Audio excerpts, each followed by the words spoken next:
welcome to the deep dive. Yeah.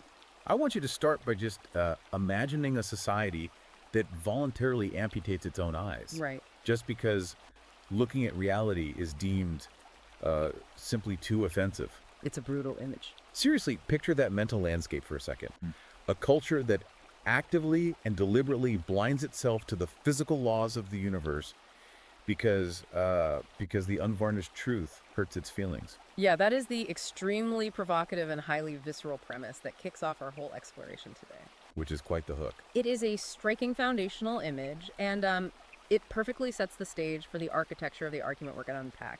It signals right away that we're dealing with a text that views the modern world not as a system in progress. Or even just in a mild decline. Right, exactly. Not a mild decline, but a framework that is fundamentally broken and actively operating in a state of mass denial regarding biological and physical reality. But before we start dissecting this architecture, I want to remind you to like and subscribe to the deep dive. Yes, please do. We thrive on your support to keep bringing you these extensive breakdowns. And I strongly encourage you to check out Amazon Kindle and Google Play Books to buy today's featured ebook. It's called Walking on Water, Clear Ordered Thinking by Conrad Riker, published in 2025. And you will also definitely want to follow the author at Conrad Riker on Substack. Yeah, we need to lay out the mission and the parameters for this specific deep dive clearly up front. Definitely. Because we are examining a text that is explicitly written for men's rights activists and men operating within the quote-unquote red-pilled manosphere. Right. Its core mission is to construct a comprehensive history of Western institutions and detail exactly how, according to the framework presented, those institutions were captured by feminist and Marxist ideologies. Which brings us to a mandatory neutrality disclaimer. Very important today. We need to explicitly state the ground rules for the next hour or so.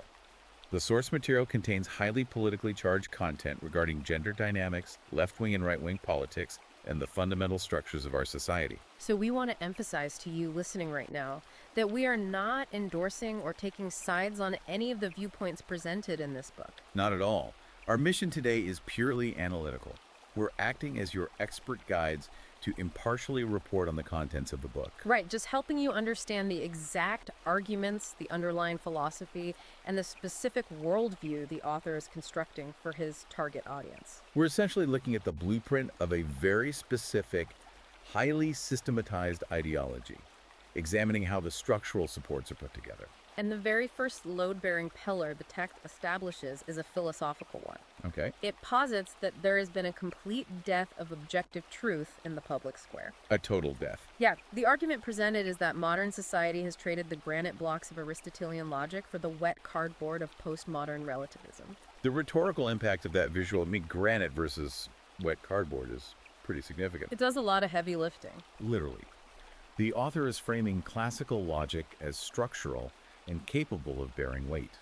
In an Aristotelian system, A is A, and A cannot be non-A. Right, the principle of non-contradiction. Exactly. You can build a civilization, a legal code, and an engineering paradigm on that rigidity. Because it doesn't move. Right. By contrast, postmodern relativism is categorized as the wet cardboard. Which collapses under any pressure. Right. This is the philosophical idea that truth is subjective, that reality is merely a collection of competing narratives, and that personal lived experience or emotional resonance dictates the reality of a given situation. The author asserts that you cannot build a functional skyscraper, let alone a multi-generational civilization on wet cardboard. It inevitably collapses. Right, and this philosophical baseline directly informs one of the most aggressive and recurring metaphors used throughout the text. Which is? The conceptualization of the NPC. Ah, right, the non-player character. The text assumes the reader is highly familiar with internet culture utilizing this trope. Because in gaming, an NPC is a background entity that operates purely on pre-programmed dialogue trees. Exactly. They just walk around the digital town saying the same 3 lines. So the author takes this digital concept and maps it directly onto what he categorizes as the female-coded left. It's a deliberate dehumanization tactic designed to categorize political opponents not as thinking individuals with different viewpoints, but as a literal hive mind. Yeah. The text describes these individuals essentially as cognitive zombies lacking an internal monologue. Wow. The argument is that when you engage in a debate with these individuals, You're not actually interfacing with a sovereign consciousness. You're just triggering a playback mechanism. You're hearing pre-programmed scripts that have been downloaded directly from the mainstream media and what the author terms university indoctrination mills. I think the phrasing used is that they are empty vessels filled by the cultural sewage of the mainstream media. Very intense language. But if we look at the strategic utility of this framing for the target audience, it operates as a psychological shield. How so? If a man reading this feels alienated or constantly attacked by mainstream societal norms, this framework tells him that he's not crazy. Oh, I see. Right? Rather, he is surrounded by an artificial intelligence that is incapable of logical processing. So the proposed solution to this environment, then, is a complete rejection of modern consensus and a return to classical antiquity. The text heavily emphasizes reclaiming the intellectual giants, starting with Plato, Specifically, it points to Plato's theory of forms. which is the philosophical concept that non-physical immutable ideas or forms represent the highest and most accurate reality. By anchoring his argument in Plato, the author is establishing that truth exists completely independently of human emotion. Or societal consensus. Right. Or the desire for reality to be accommodating. The truth is a hard object in the room. If it causes discomfort, the failure lies with the individual's emotional fragility, not the truth itself. And to navigate that hard reality, the text pairs Plato's forms with Aristotle's syllogisms. The author describes the syllogism as a blade to slice through the Gordian knot of media narratives. Because if we think about how a syllogism works, if premise A is demonstrably true and premise B is demonstrably true, Then conclusion C is a mathematical inevitability. exactly. The author is instructing his readers to utilize cold, step-by-step deductive reasoning as a defensive weapon. You don't let emotional appeals interrupt the sequence between premise A and conclusion C. This classical inheritance is framed not just as an intellectual exercise, but as the very engine of historical progress. The text groups this logic with Roman civic duty and Stoic pragmatism. The cultural technologies that the author claims built empires out of mudblood and engineering. This is then starkly contrasted with the modern era, which the text categorizes as a culture of victimhood. Where the highest attainable societal status is achieved by claiming to be the most oppressed entity in the room. Which leads us into the text's analysis of how this cultural inversion was achieved in the first place. Right. The author points to decades-long media subversion, which he formally titles the narrative of nullity. He leverages historical data regarding the media portrayal of fathers to track this decline. He points to the television landscape of the 1950s and 60s, citing cultural touchstones like Father Knows Best and The Andy Griffith Show. And the data he cites suggests that during that era, upward of 70% of fathers were depicted as competent, emotionally stable authority figures who guided the moral center of the household. The contrast presented is the post-1990s media landscape, where the author claims that statistical reality has been entirely inverted. Because the modern media archetype of the father, think of the endless parade of sitcom dads. The Homer Simpsons, the Peter Griffins. Exactly, is almost exclusively portrayed as a buffoon. He's an overgrown adolescent, physically inept, emotionally stunted, and constantly requiring management by a significantly more competent, hyper-rational wife. For the author, this shift is not merely a reflection of changing comedic tastes. Or a natural evolution of the sitcom format. Right, it is categorized as a deliberate psychological operation. The argument is that you cannot dismantle a traditional hierarchical society without first stripping the father figure of his telos. His ultimate philosophical purpose and inherent authority as the head of the household. Because by normalizing the incompetence of the patriarch in fiction, you soften the ground for his removal in reality. And the text points to the corporate world to prove that this removal is actively happening. What's a case study there? The ultimate case study provided for this phenomenon is James Damore, the former Google engineer. Oh, right. The text elevates Damore to the status of a modern martyr for objective truth. So just to recall the specifics of that case for you listening, Damore authored an internal corporate memo that cited peer-reviewed evolutionary psychology. He utilized data regarding biological sex differences to hypothesize why there might be statistical disparities in certain high-stress engineering roles, suggesting that it might not be entirely the result of systemic structural sexism, but partly due to differing biological predilections for interacting with systems versus people. And the corporate response to that memo was immediate termination. The author frames this firing as definitive proof of the existence of a gynocentric priesthood. The terminology there is vital. By calling it a priesthood, the text is arguing that modern corporate HR departments do not operate on logic or profit maximization.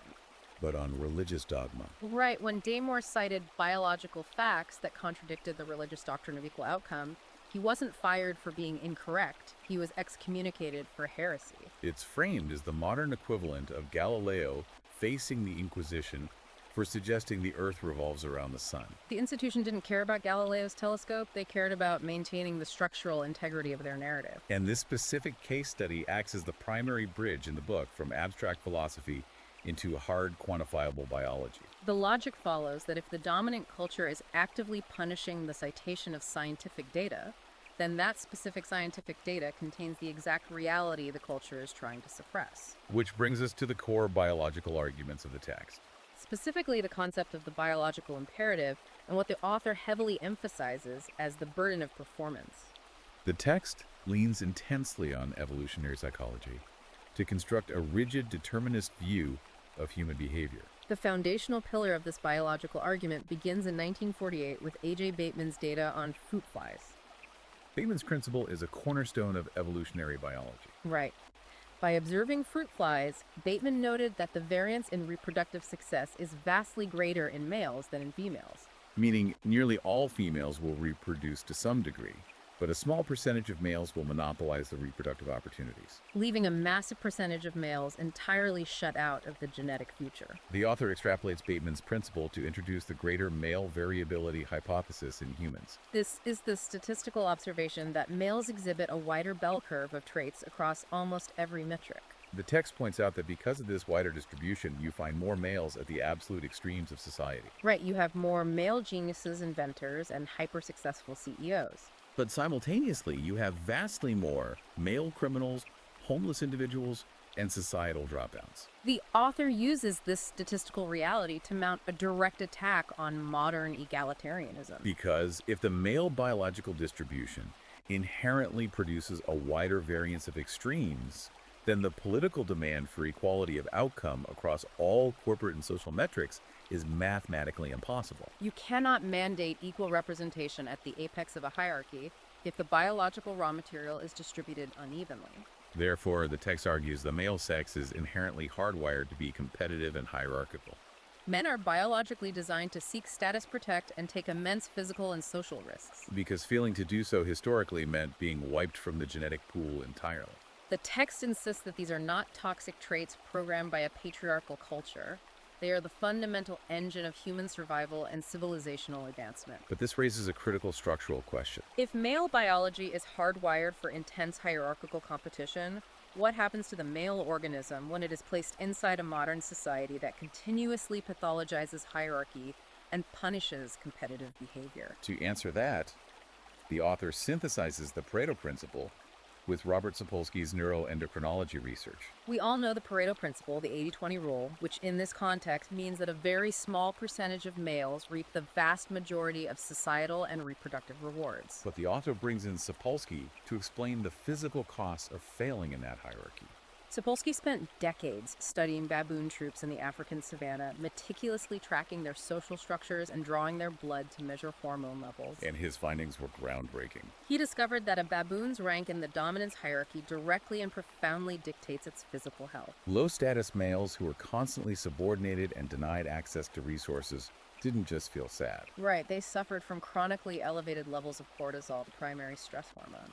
This chronic cortisol exposure actively suppressed their immune systems, elevated their blood pressure, and led to severe cardiovascular disease. The author maps this biological reality directly onto modern human males. The argument presented is that for a man, attaining status is not merely a vanity project or a culturally conditioned desire for a nice car. It is a physiological necessity for survival. When a modern man is stripped of his status, constantly told that his masculine drives are problematic, and denied the opportunity to engage in meaningful competition, his body reacts exactly like a low-status baboon. His internal chemistry turns toxic, and his body literally begins to consume itself through stress-induced inflammation. This physiological framework is how the text completely reframes the modern incel phenomenon. Mainstream sociological analysis typically categorizes involuntary celibates as a toxic internet subculture born of entitlement, or as a purely social construct resulting from poor socialization. The author outright rejects this. He views the incel through a strictly biological deterministic lens. He argues that these young men are experiencing a catastrophic physiological response to environmental deprivation. They have been denied the burden of performance. They're born with the high energy, aggressive, status seeking neurochemistry that built the modern world. But the modern world offers them zero acceptable outlets for that energy. They're told to sit still, be quiet, and suppress their nature.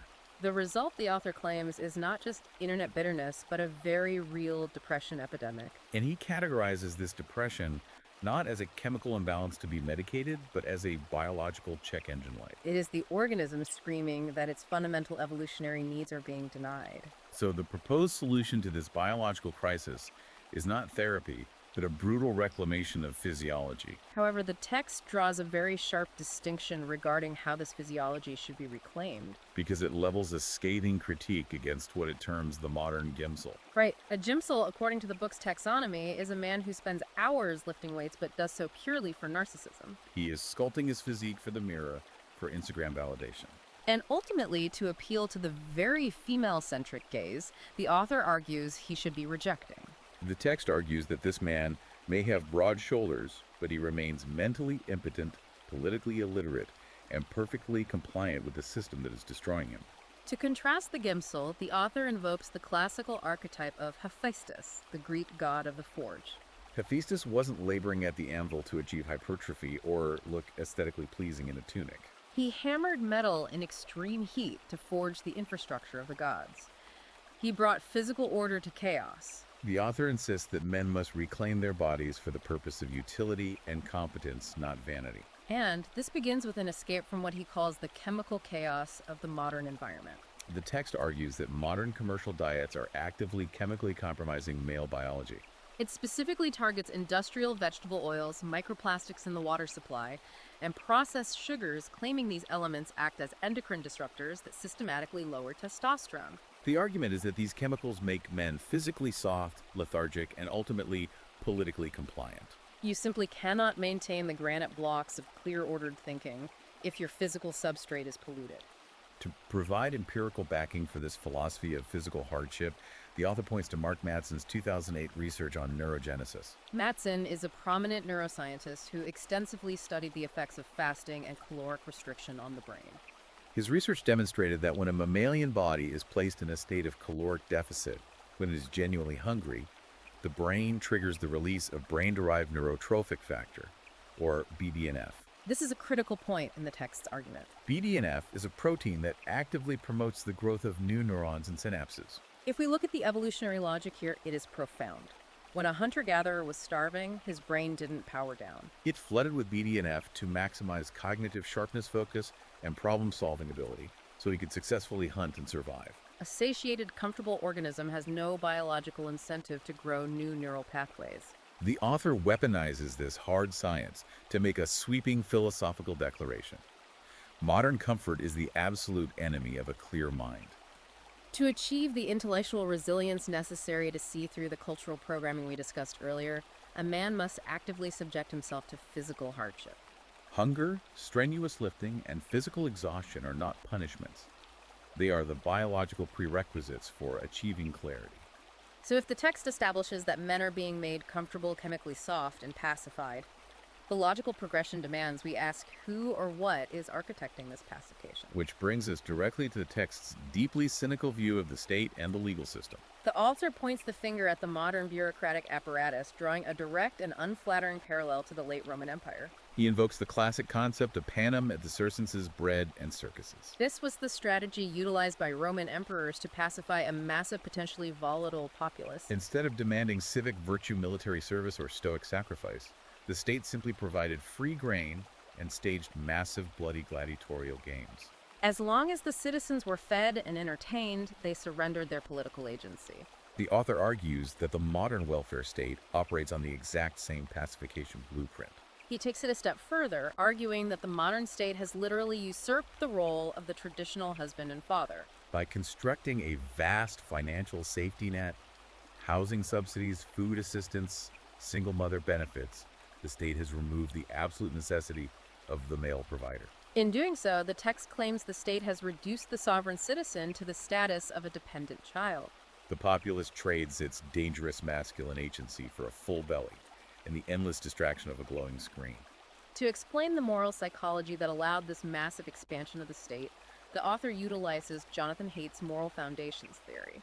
Haidt is a highly respected social psychologist who identified that different political tribes prioritize varying foundational moral values. According to Haidt's data, individuals on the political left heavily prioritize the care-harm foundation. Their moral universe centers on nurturing the vulnerable, protecting the weak, and creating absolute safety. The author uses this framework to argue that while the left is obsessed with the care-harm axis, they are entirely blind to the other critical foundations necessary for a functioning society. Which are loyalty, authority, and sanctity. Right.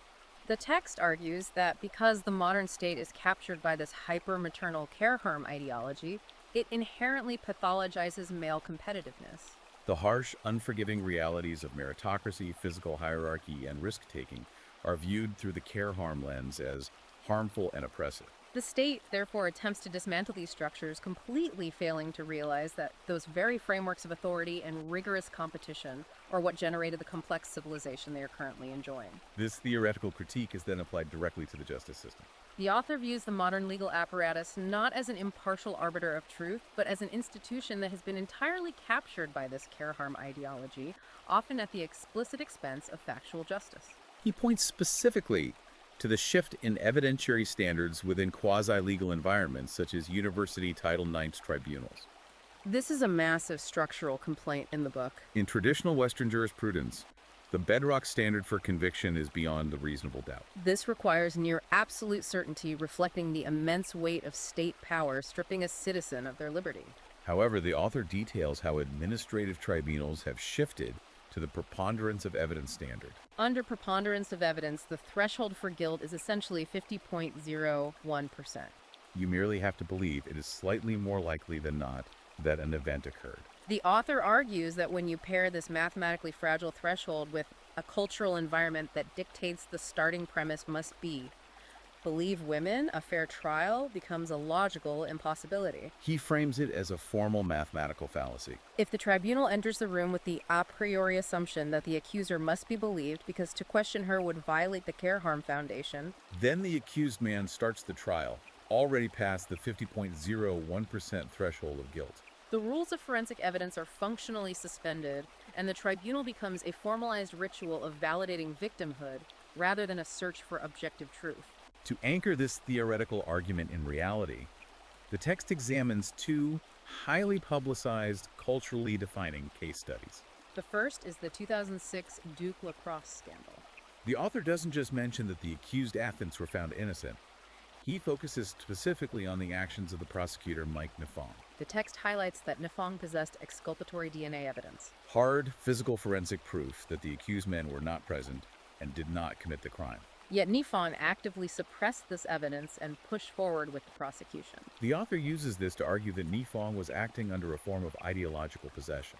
The objective truth of the DNA was irrelevant compared to the political utility of the narrative. The mob demanded the ritual punishment of privileged masculine athletes to validate their worldview, and the legal system was willing to sacrifice innocent men to appease that mob. The second case study is the Emma Sulkovich controversy at Columbia University, commonly referred to as the mattress girl case. The text notes that the accused male student, Paul Nungesser, was cleared of all charges by both the university's internal investigation and the actual police. Despite this total exoneration based on evidence, Sulkovich was celebrated by the university administration and the media for carrying a mattress around campus as a performance art piece representing her alleged trauma.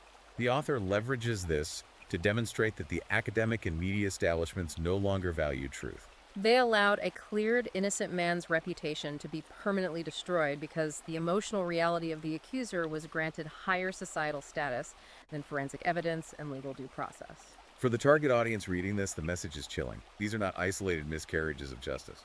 They are presented as symptomatic evidence that the state legal apparatus is no longer a guarantor of individual rights, but an active predatory force targeting male potential. Which brings us to a darkly comedic yet philosophically heavy anecdote the author uses to describe the people running this apparatus. He introduces the concept of the bureaucratic bugman. He shares an observational story about a mid-level, highly progressive corporate HR manager who gets a flat tire on the interstate. This manager, a man who wields immense power over people's livelihoods and careers through spreadsheets and compliance policies, is completely paralyzed by the physical reality of a lug nut. He lacks the physical competence and the baseline mechanical logic to change a tire. The author uses this pathetic image of a man staring helplessly at a tire iron to illustrate a profound structural vulnerability in the West. We have allowed the state and the corporate world to be governed by a managerial class that is entirely insulated from physical reality. They manage human capital through abstractions, but they possess zero competence in the physical world. The author's prescribed response to a system managed by these individuals is rooted in classical legal theory. Lex iusta non est lex, an unjust law is no law. He is essentially instructing his readers that if a corporate policy contradicts biological nature, or if a legal framework is designed purely to elevate victimhood at the expense of merit and truth, it is intellectually illegitimate. While a man might have to navigate these rules defensively to survive, he is under no moral obligation to respect them in his own mind. But navigating defensively requires knowing exactly how the enemy took the castle. And that bridges us seamlessly into the text's historical mapping of this capture. The author doesn't just complain about the current state of affairs, he traces the lineage of this ideological shift, identifying a very specific origin point. He points to 1923 and the founding of the Institute for Social Research at Goethe University in Frankfurt, Germany. This institution was founded by Felix Weil and is universally recognized as the birthplace of the Frankfurt School. The text focuses on key Marxist intellectuals operating out of this institute, primarily Max Horkheimer, Theodor Adorno, and later Herbert Marcuse. To understand the author's argument, we have to look at the historical context of the 1920s. These thinkers were analyzing a monumental failure. Traditional economic Marxism had not worked as predicted. Right. Karl Marx had prophesied that the working class, the proletariat in advanced industrialized nations like Germany and England would inevitably unite, Recognize their exploitation. and violently overthrow the capitalist bourgeoisie. But World War I happened, and instead of uniting across borders based on class, the working men of Europe put on their national uniforms and slaughtered each other in the trenches, based on patriotism and loyalty to their respective nations. The author argues that the Frankfurt School intellectuals realized that economic Marxism was a dead end in the West. The working class was too deeply tethered to their cultural foundations. So according to the text, they executed a massive strategic pivot. If they could not conquer the West by seizing the means of economic production, they would conquer it by seizing the means of cultural production. This is the genesis of what the text refers to as cultural Marxism. The argument is that they developed critical theory not as an objective tool for societal analysis, but as a deliberate weapon designed to ruthlessly critique and dismantle the foundational pillars of Western civilization. Instead of framing the world merely as the rich oppressing the poor, they expanded the matrix of oppression to identity. They targeted the nuclear family, traditional religious structures, national patriotism, and most crucially for this book, inherent masculinity. The text also incorporates the strategy of Antonio Gramsci, the Italian Marxist who was imprisoned by Mussolini. Gramsci developed a concept of cultural hegemony. He realized that power is not just maintained through police force, but through the normalization of an ideology. He argued that to truly change a society, a revolutionary movement must capture the organic intellectual. The authors, the journalists, the teachers, and the filmmakers who create the cultural air that the populace breathes. The author adopts Gramsci's framework and labels this the long march through the institutions. The narrative presented in the book tracks these intellectuals as they fled the rise of the Nazis in the 1930s, arriving in America and embedding themselves deeply within elite academic institutions like Columbia University. From those highly prestigious perches, the text argues their ideology acted as a slow-acting virus, replicating and spreading throughout the entirety of Western academia over the subsequent decades. Which brings the author's historical analysis crashing into the modern university system. The text looks at post-1960s liberal arts sociology and gender studies departments and explicitly strips them of their academic legitimacy. The author argues they are no longer places engaged in scholastic inquiry or the search for objective truth. They do not operate on the scientific method. Instead, they are categorized strictly as indoctrination mills. Their openly stated goal in many mission statements is to produce agents of change. The author argues that these agents are deployed into corporate HR departments, media companies, and government bureaucracies to enforce what he calls a gynocentric silence. In the vocabulary of this worldview, a gynocentric silence is an environment where any dissent from the egalitarian feminist orthodoxy is immediately and ruthlessly suppressed. It goes back to the James Damore example. The university is no longer producing minds capable of Aristotle's syllogisms. It is an assembly line meticulously designed to mass produce the very NPC zombies we discussed in the first section. So if the culture is captured and the universities are hostile, how does a man operate within the actual economy? This necessitates a deep dive into the economics of agency, which the author frames as a stark dichotomy between the mindset of the employee and the mindset of the entrepreneur. The author utilizes established psychological frameworks to make this point, specifically referencing Deci and Ryan's self-determination theory. This is the psychological study of intrinsic versus extrinsic motivation. The text meticulously contrasts the modern corporate employee with the entrepreneur. The employee operates within a rigid bureaucratic hierarchy. His motivation is purely extrinsic.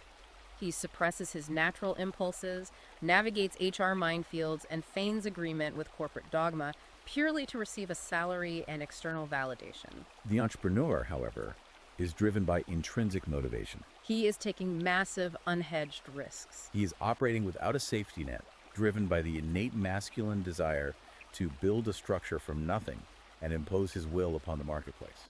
The author connects this modern dynamic directly back to ancient philosophy, citing Aristotle's fundamental distinction between economics and chematistics. This is a vital distinction.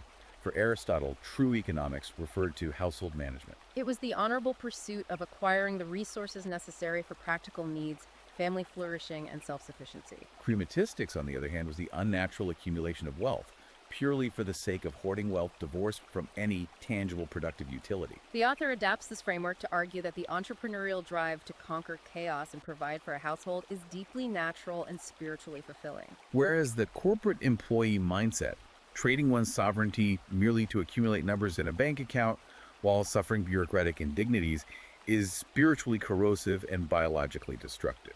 Furthermore, the text claims that modern societal structures actively identify and suppress this entrepreneurial risk-taking energy from a very early age.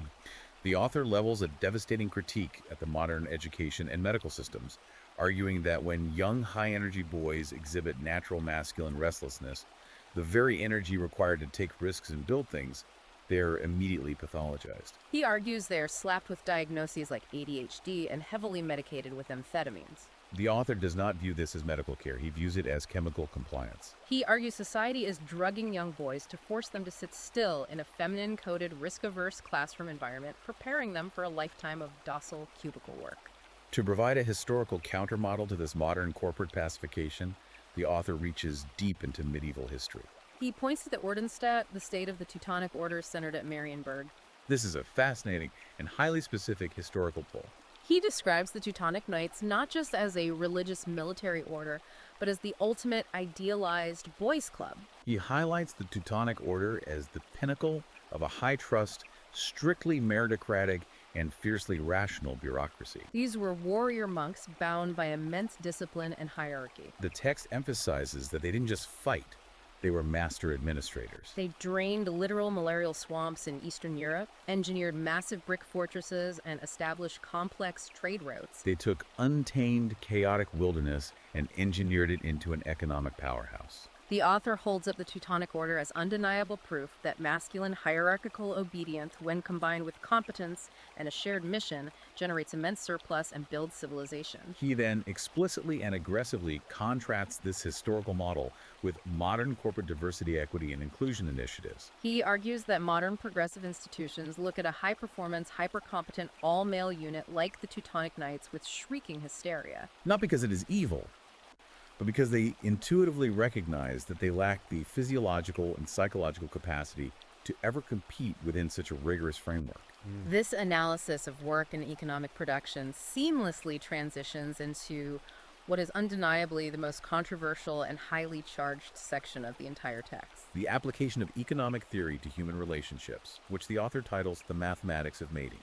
Here, the text completely strips away any cultural romanticism regarding love and soulmates, replacing it with a cold, ruthless application of rational choice theory and evolutionary biology. Let's carefully unpack the terminology utilized here, as it is heavily reliant on established manosphere vernacular. The foundational premise of his relationship economics relies on Briffault's law. Robert Briffault was an early 20th century surgeon and social anthropologist. Briffault's law, as summarized in evolutionary circles, states that the female of the species, not the male, determines all the conditions of the animal family. It posits that where the female can derive no tangible survival or status benefit from association with the male, no such association takes place. Past investments by the male are irrelevant, only current and future utility matter. The author utilizes Briffault's law to argue a deeply cynical point. A man cannot negotiate genuine biological desire. According to this framework, a man is only valued by the mating market for the physical protection he offers, the financial resources he can provide, or the social status he commands. Once those utility metrics vanish, the relationship dissolves. From this baseline, the text maps out the specific timeline of the modern mating market, introducing the concept of the cock carousel.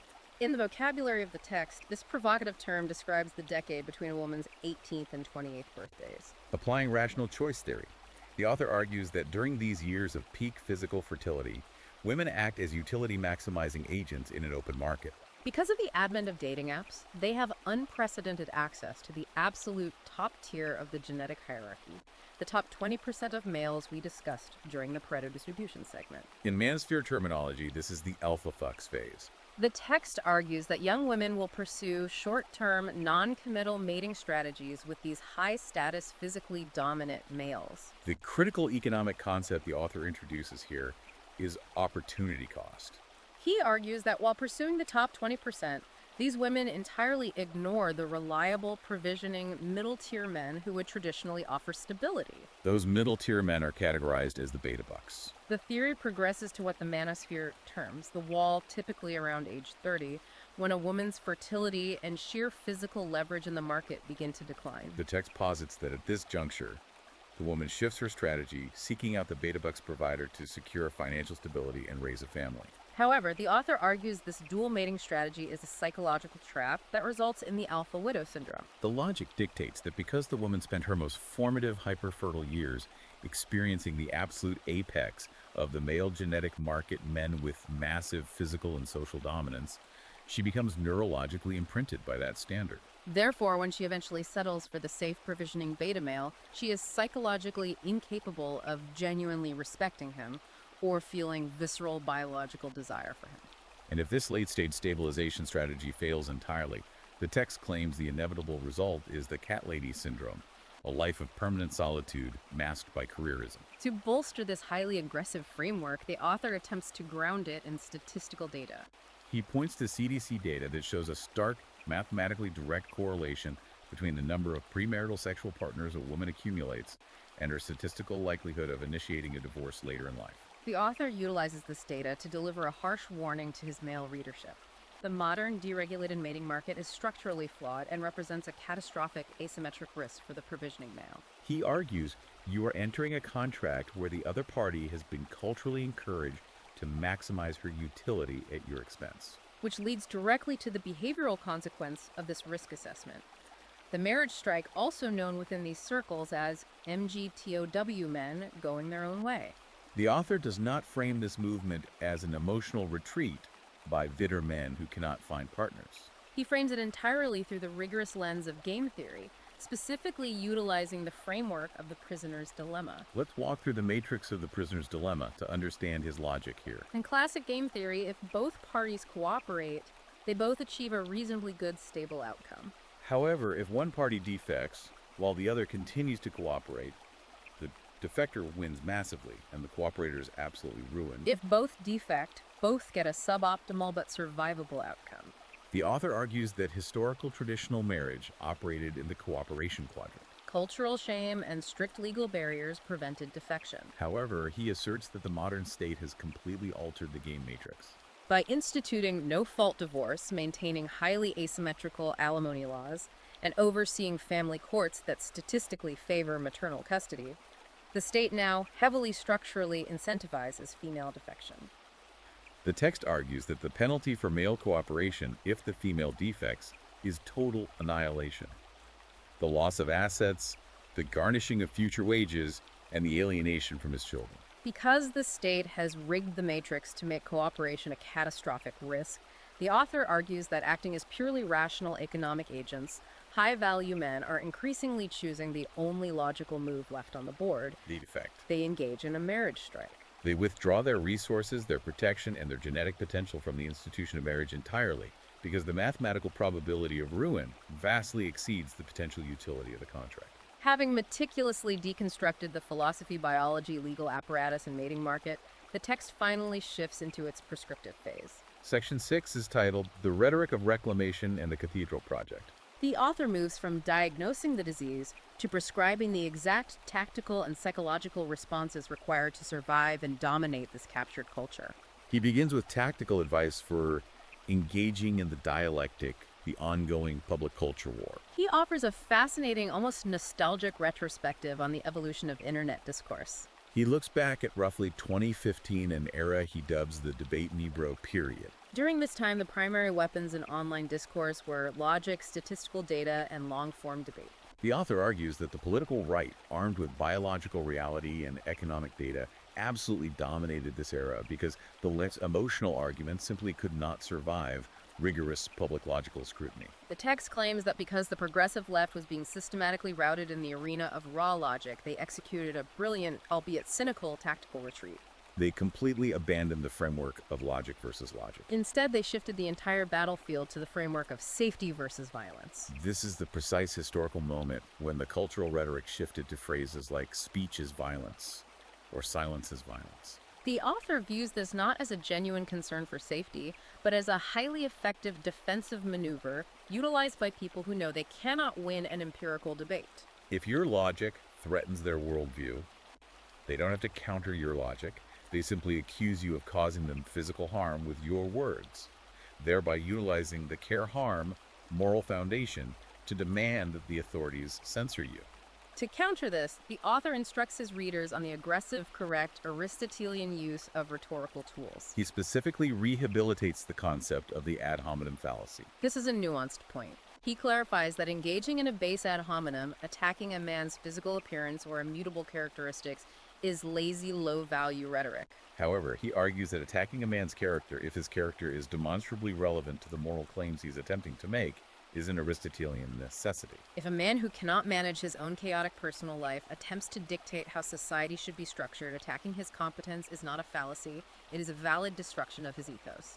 He also instructs his readers to relentlessly deploy Aristotle's principle of non-contradiction. As we discussed earlier, this is the immutable law that a thing cannot be A and not A at the exact same time. The author uses this specifically as a sledgehammer against the modern concepts of gender fluidity and subjective identity. The text writes that the chromosomal reality of XY is not a social construct to be debated in a sociology class.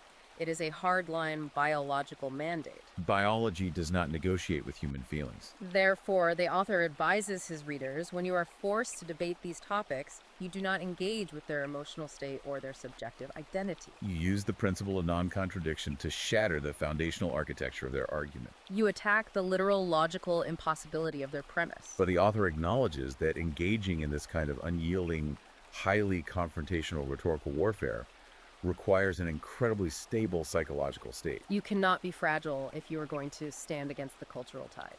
He terms this required psychological state ontological security. Ontological security is the process of building an impregnable internal mental fortress. The author insists that a man must root his core identity and his sense of reality in things that are utterly immune to the whims of societal consensus or the screaming of the digital mob. Your identity must be anchored in biology, physics, and classical logic. If your psychological foundation is built on those granite blocks, then the external validation or condemnation of a captured society becomes entirely irrelevant to your functioning. This concept is deeply tethered to the ancient Stoic reverence for the logos, the rational divine animating force that structures the universe. The author is commanding his male readers to literally become the embodied logos. When the storms of modern social hysteria rage, when the media narrative demands compliance, you do not drift with the emotional current. You act as the heavy, immovable anchor. He suggests that men must upgrade Descartes' passive observation of, I think, therefore I am into a brutally active, imposing stance. I act, therefore I create reality. And this leads to the ultimate question of the book. What exactly are you creating with this reclaimed agency? This brings us to the grand finale of his worldview, what he terms the cathedral building project. To illustrate this, he creates a masterfully stark contrast with modern environmentalism. He looks at the progressive environmental left and identifies their core mantra, leave no trace. The author is vicious in his critique of this mindset. He labels the desire to exist without impacting the world as temporal narcissism. He argues that the modern progressive views human existence as a blight and therefore believes the highest moral good is to shrink oneself, consume nothing, and pass through time, leaving absolutely nothing behind to indicate you were ever there. He contrasts this leave no trace ethos with the fundamental biological masculine drive for what he calls monument building. He uses the profound historical analogy of medieval European masons. These were largely illiterate, rough men who spent their entire grueling lives carving massive blocks of stone to construct cathedrals. The crucial element is that they knew with absolute certainty that they would never live long enough to see the cathedral finished. They were building something massive for a future they would not inhabit. He also points to the Roman legions who laid cobblestone roads 2,000 years ago that are literally still guiding European transit patterns today. That is the essence of a transgenerational project. The author connects this deeply masculine drive to create lasting structures back to classical theology, specifically St. Augustine's City of God. Augustine distinguished between the earthly city, which is built on the unstable foundation of self-love and immediate gratification, and the heavenly city built on eternal principles. The author secularizes Augustine's concept to argue that true sustaining meaning for a man does not come from passive introspective self-discovery. He views endless therapy and internal navel-gazing as a purely feminine construct. For a man, meaning is generated solely through active creation, directed outward toward an external purpose and dedicated to the unborn generations. The book culminates in a powerful, commanding call to action. He tells the reader, you are ancestors in training. Every single action you take, every stone you place, every business you aggressively build, the physical strength you forge, the family you fiercely protect and raise, contributes to a civilizational structure that will outlast your physical form. That is how a man achieves practical immortality. You do not achieve it by shrinking yourself to appease a hostile culture. You achieve it by imposing your competence on the world. It is an attempt to synthesize everything we've discussed. He is taking that raw, aggressive, status-seeking biological drive, the very energy that destroys the low-status baboon or turns the modern isolated man into a depressed incel, and he is giving it a grand, socially vital, transgenerational outlet. He's telling men to channel that raw energy into civilizational architecture. So if we synthesize the overarching thesis of the text, walking on water, clear ordered thinking is a highly systematized, ruthlessly biologically determinist manifesto. It is explicitly urging men to categorically reject the cultural and emotional programming of the modern era. It commands them to reclaim their psychological sovereignty and their physical agency. Ultimately, it is a manual on how to walk on water. How to stay above the chaotic emotional waves of modern society by imposing the rigid structure of clear ordered logic onto the world. It is about seizing the wheel of the ship while the rest of the crew is paralyzed by the storm.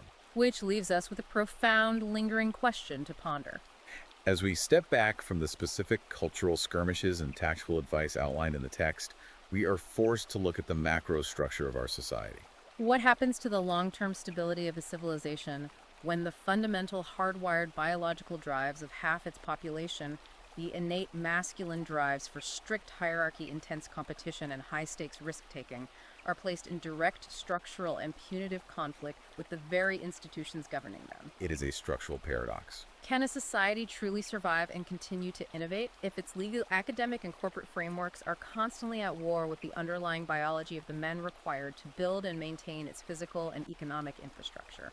It is a question that sociologists, evolutionary biologists, and historians will be forced to grapple with for decades to come, regardless of their personal political affiliations. That is exactly the kind of structural friction we want you to mull over and explore on your own. We want to thank you for taking this incredibly deep, expansive dive with us today. It has been an intense, uncompromising journey through some very heavy, highly provocative philosophical and biological terrain. We remind you once again to like and subscribe to the show.